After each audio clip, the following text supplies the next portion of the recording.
It's time for another edition of The Interview. My name is Titilayo Oyinsan, and it's a pleasure to be with you one more time. And there's so many interesting topics to talk about, and we do what we can on The Interview to bring interesting individuals your way who can help explain a little bit more. So if you were standing by for the live feed, thank you so much for doing that. Thanks for tuning in. And we're live presently on LinkedIn. We're also live on YouTube, and there'll be a lot of information scrolling across the screen if you need any more. You can also ask questions while it's going on, and we'll do what we can for our guest today to help answer some of those questions right here live during the interview. For years, the privacy sword of Damocles hung precariously over South African businesses, threatening severe consequences and penalties for non-compliance with the Protection of Personal Information Act 2013, which is also known as POPIA. Now, nearly a year since it was activated in July 2021, organizations are settling into the reality of conducting business in alignment with its regulations and data protection best practices. While many organizations have placed compliance at the core of operations, there has sadly been a surge in data breaches impacting South African businesses in the same period, creating a climate that's ripe for POPIA enforcement. Now, there are news stories and there are news makers. Loads of questions demanding answers. And you get them right here on The Interview. My name is Titilayo Oyinsan, and I'll be back with our guest in a second.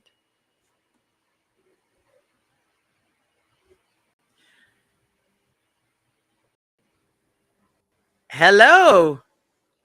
Hi, Titi. Wonderful hearing from you, and hello to all of your listeners. Thank you so much for joining us today. With us, we have Mr. Imraan Kharwa. Now, there's so much information I can give about this individual, but I still have a little bit more of insight to share. You know, let me say he has in-depth information about security and privacy experience across several industries. Now, these range from combating internal and external threats in the role of information security office as a security officer at Turvest Retail Services, and he helped deploying privacy teams while also serving as data privacy manager with Deloitte. Now, presently, I do believe you're a lawyer. Yes, you are a lawyer. That, that's right, Titi. From the University of KwaZulu Natal, and you're also a certified information privacy manager. Wow, that is quite a big CV right there. Welcome once again. Thank you very much, and thank you for having me on your show. So let's just get straight into it. Why must data protection become a part of an organization's culture? Yeah, so Titi, you initially touched on, the introduction of POPIA in South Africa, which is South Africa's data privacy law. But I think there's merit to having a broader discussion around the development of data protection across the globe, and the consequent enactment of privacy laws for individuals like ourselves, together with that. What that means, in essence, is that countries have recognized that there's a certain utility to our personal data. And what they've done is they've enforced laws and they've enacted legislation around that. And this has been a global trend that has begun with the Edward Snowden revelations in the United States in the early 2000s. What happened was he revealed that there was mass surveillance on individuals, and it was largely unwarranted. So what happened then is countries around the globe began to enact privacy laws. The leading driver for this has been the European Union, which enacted in 2018 the General Data Protection Regulation, also known as the GDPR, and most countries have started to follow suit. And what we're seeing across the continent is a trend that aligns with that.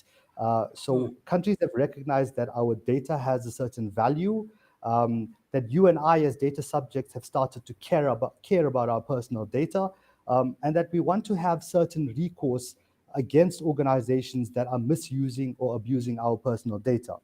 So in that vein, South Africa has enacted POPIA, Nigeria has enacted the NDPR, the Nigeria Data Protection Regulation, and Sure. Morocco has the Law 0809, Kenya has the Kenyan Data Protection Act. It's a trend that we are seeing across the globe and Mm, across the continent very rapidly as well. mm, And what that means for us is it has an impact on us on two levels. The first level being, as data subjects, you and I, we now have certain rights and we have a certain level of control over our personal data. And organizations, conversely, have certain obligations when they are dealing with our personal data. So this is okay. a compliance obligation on all businesses, all organizations that process personal data. Okay, so I have heard conversations go on where it does seem like there is a bit too much regulation on some, especially small businesses. Some businesses don't feel like they are, should I use the word obligated to make such moves yet? How soon do you believe a small business should be looking into data protection, or should we just leave it to the big boys? That's a great question. And the trend that we've seen is that the bigger businesses would often have an entire function dedicated to compliance because the risk on them is far greater. They process more data, they have more data subjects, they have more customers, and the attack surface, that's available to outside attackers and inside threats is far greater. So the blue chip organizations would generally have an entire office dedicated to data protection, but the smaller businesses would generally have one person who wears multiple hats in the organization. Sometimes that's the IT manager, sometimes that's the legal manager, and in even smaller organizations, it's often the sole proprietor or the chief executive who runs all of these functions themselves. Mm, However, it must also be noted that these compliance obligations are not optional for businesses. Anyone who processes personal data has to comply with these laws. mm, But to your point, the regulators in various countries, like NITA in Nigeria, for example, will definitely take a measured approach when they are enforcing the law. So the message I'm trying to get across is not that you don't have to comply, but you have to take into account that there will be a layered approach to compliance, and there will be a layered approach to consequences and sanctions when it comes to enforcing these data protection regulations. But it is important that every single organization that processes the personal data of individuals must comply with every single requirement under these data protection laws. okay. So is there a way to simplify these regulations and all the things that businesses need to do? Is there a way to simplify it? It does seem like it gets a little technical. Do I just need my lawyer? Why do you think privacy laws in some jurisdictions they've become sort of nuanced, so to speak? Can you explain that?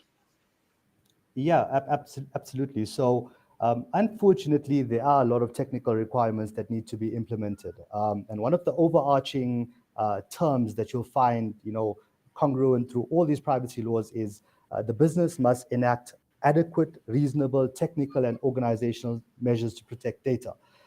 That can mean absolutely anything, two-factor authentication, a certain level of strength when it comes to the passwords on your systems, and that can get awfully complicated.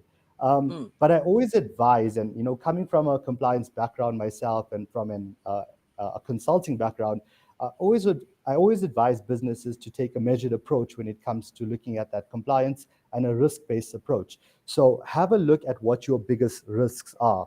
Are you okay. sharing a lot of data with third parties? Are your internal control? Do you have any internal controls at all? What are the biggest risks? Address those biggest risks first. Look at all of the mandatory things. So in certain jurisdictions, you have to have someone who's appointed as your DPO. That's Nigeria, South Africa, and Morocco, a number of other Yeah. countries. Make sure you do that appointment. There's certain requirements for particular policies and procedures to be in place. Make sure you do those. So put out the biggest fires first. If there are particular check boxes that you can check, get those done. And to your point around the complexity of these privacy laws and the complexity around implementing them, right?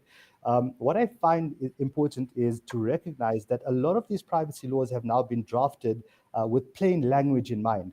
What that simply means is that the privacy laws have been made digestible for ordinary people to pick up.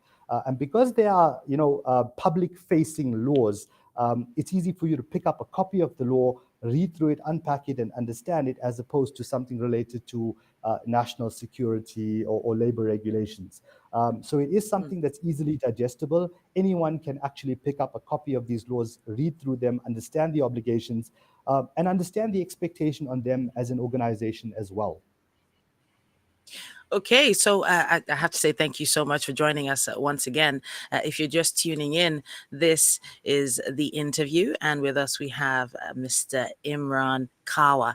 Now, he is a data protection officer at Infobip Limited, and they have a really interesting background. They help to strengthen global voice offering with the purchase of peerless networks, among other things. They have personalized omni-channel customer connections.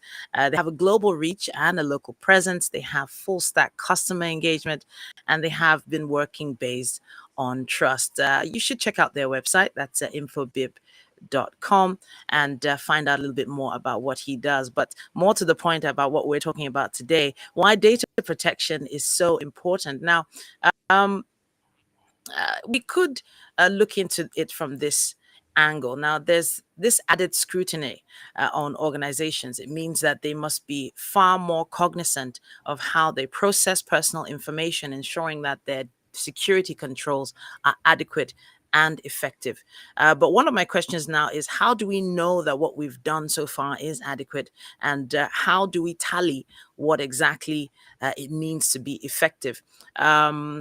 Is it by how many breaches you notice over a certain period of time, or how is it tallied? How do you calculate it? That's a really great question. And look, the thing is, the effectiveness of your controls and the adequacy of your controls are going to depend largely on your organization as a whole. It's going to depend on what your organization is able to afford, what your risk appetite is, how much of personal data you process, and whether you process special personal data as well. So whether you're processing sensitive types of data like health information, like criminal records Mm, and background checks, like information related to children. Those are mm, discrete categories of personal data. And if you are processing those categories of data, you need to ensure that you exercise a higher standard of care when you're processing that data. Uh, because from a logical perspective, there's a potentially a higher level of prejudice that can occur if that data gets out into the public in the event of a data breach or a data leak, for example. So it will depend on your organization. It will depend on the ability of your organization to roll out these measures. And unfortunately, these laws are not prescriptive about exactly what measures you need to implement. They say that they must be reasonable, adequate, and they must, of course, be changing with the environment and ever mm. evolving. Okay, then with the question of changing, that means that you need to constantly update it.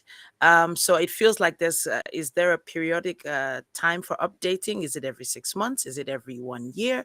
How often should we be doing the updates? Then also that means that my team, if I was a business owner, needs to be educated on this as well. So I do believe there are trainings and things like that that need to be conducted. So talk to us about that. Yeah, absolutely. So, with regard to the frequency of the updates and the frequency that you upgrade your systems, that will once again depend on the level of technology that your organization possesses, the risk appetite that you have, the number of sectors that you are in, the types of data that you process. You will have to measure that. There's no prescription on when you're supposed to renew those, when you're supposed to update them. But the recommendation is always that you keep up to date with the latest standards. So from a Mm, security perspective, you look at things like ISO 27001, you look at NIST, you look at COBIT, you look at the SOC 2 reporting for certain data.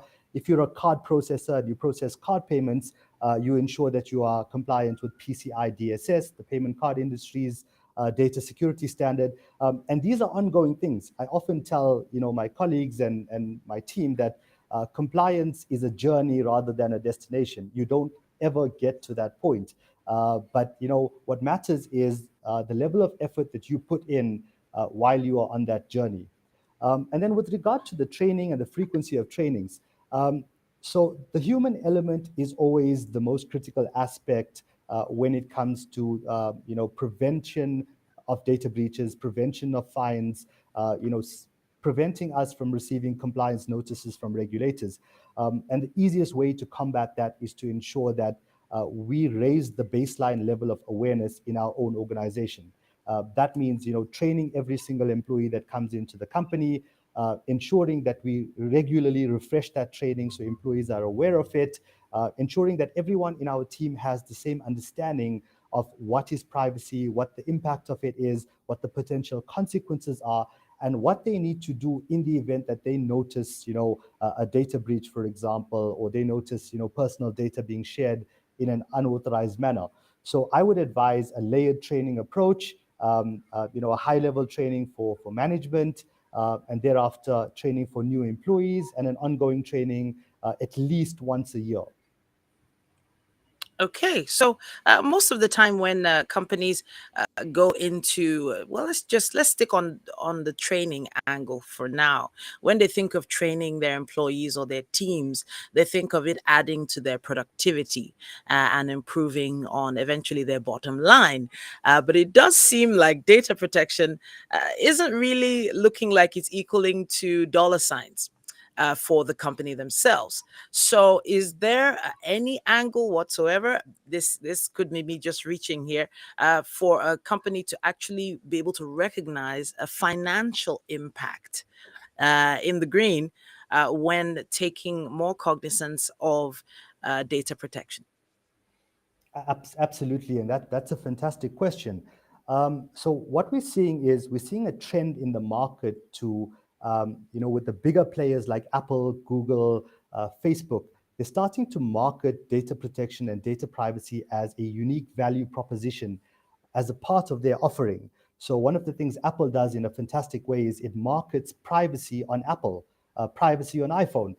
Just look it up. Look up Apple, and you'll see Apple has a direct association with privacy. And what that does is they've started to recognize that individuals like you and I are starting to care about our privacy. We have an inherent human right to privacy that the Human Rights Commissions and the United Nations has recognized. And data subjects have started to action their privacy rights as well. And it becomes a selling point and a marketing tool that organizations are starting to use. What they're trying to do is to position themselves as organizations that are privacy first. And Apple is doing it, Google is doing it, Facebook is doing it. Why should businesses locally also not be doing that as well?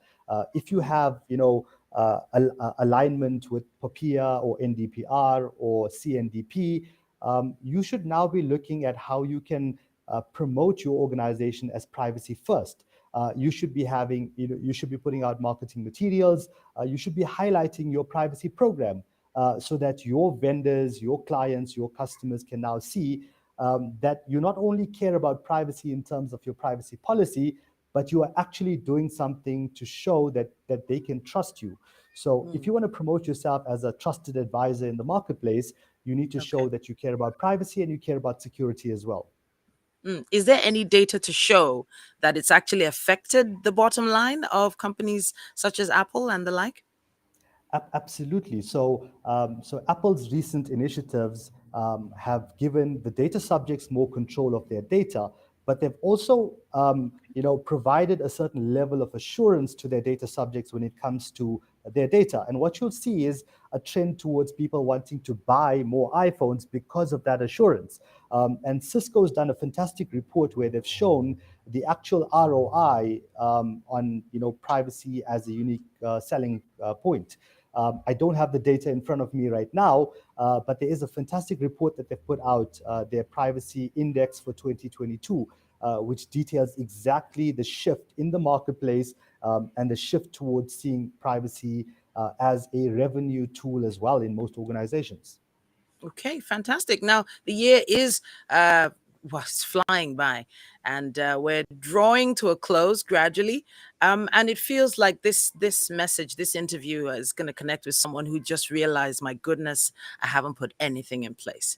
Now this person has probably maybe 200 staff, and they haven't even considered putting anything together in this direction. What sort of advice would you give to middle management or management at this point of any organization who has come to this realization and wants to make a move in the right direction?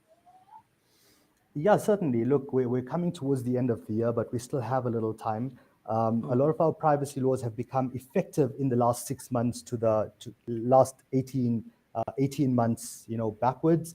And I think the most pragmatic bit of advice would be to approach it in this manner. Look at where your biggest risks are. Ensure that all of your employees and yourself have received some level of training on the privacy laws that impact on you. So wherever you are based, look at the privacy law that governs your own sector and your own country. Train your staff on that privacy law. That mitigates one of the biggest risks that you have. And then do a gap analysis, see where your biggest risks are, and then mitigate that risk by putting together some action plan or some roadmap to address those risks. It's mm, far more important that you show that you are actually working towards compliance than being caught in a position where the regulator decides to do an inspection and you have absolutely nothing. So one mm, demonstrates your level of good faith towards getting compliant, and the other shows that you absolutely don't care. And mm. the regulator is going to be far more strict with organizations that have done absolutely nothing than they are with, or they're likely to, with organizations that have made some substantial effort towards getting themselves compliant. Mm, mm. I completely agree with that. And I have a feeling there's someone watching right now that's just going to make maybe Monday's meeting all about this. But let's talk worst case scenarios. Maybe you've had a client that you've had to work with that, you know what, this whole situation was getting out of hand and you had to jump in to help. Can you give us an example of a worst case scenario? Yeah, so the thing that keeps me up at night is the phone call that I receive at midnight to say we've had a data breach. So many clients' data has been leaked. It's available on the public web. We've had a major data breach, and we need to deal with the fallout. Now, you might not recognize it, but there are a number of key risks that originate from a data breach. The first one is the financial risk. So in the event that we have a data breach, the regulators are now we're going to invite scrutiny from the regulators into our organization. They will now want to assess whether we have policies, procedures, whether we have security controls in place to protect that data. If we fall short in any respect, the fines are huge. They're millions of rands, millions of dollars, millions of euros, millions of naira in potential fines for Mm, organizations that are non-compliant. We've seen it happen in Nigeria. We've seen it massively escalate in Europe. And Africa seems to be a soft target for cyber attackers right mm. now. So any organization that's based here needs to have this on their priority list. Then, Okay. of course, some jurisdictions have criminal liability for non-compliance with their privacy laws. In South Africa, for example, the information officer of the organization faces imprisonment for up to 10 years in the event that Wow. the organization is found to be misusing personal data. Um, and more than that, I think, and this is often discounted, the reputational impact of a data breach is huge. If Mm, you hear that an organization that you are using, that you are a data subject of, has had a massive data breach, you're less likely to use them in future. mm, And that damage could potentially sink a business. It could potentially be, the final death knell for a business that might be, booming, or that might be prosperous. So it's important to recognize that there are multiple risks at play, and that if there's a data breach, if there's a hack, if there's a data leak, the consequences are far-reaching and the ripples go far into the marketplace. Mm. So before we wrap it up, there must be a fine line because if this data is of so much value to the cyber attackers, is there a way? Well, I know there must be a few ways that we could also make some money from this data that is legal. I'm saying that is legal because for it to be of so much value, that means that I feel like maybe some businesses are not taking advantage of the amount of data that they actually have. I'm not talking about the hospitals, and of course, you understand where I'm going. How can small businesses, well, once they understand the importance of data protection, take advantage of it to sort of increase their bottom line? Yeah, absolutely, Titi. So the knee-jerk reaction is that, as an organization, we need to stop processing personal data. We need to be extra careful about it. We can't do much with it, and that's a misconception.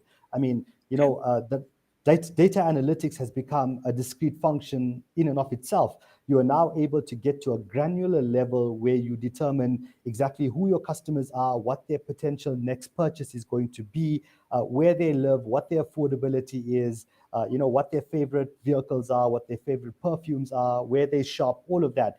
And you are still able to use that data within certain parameters. So having a robust data protection program also enables you to see what you can and can't do with that personal data.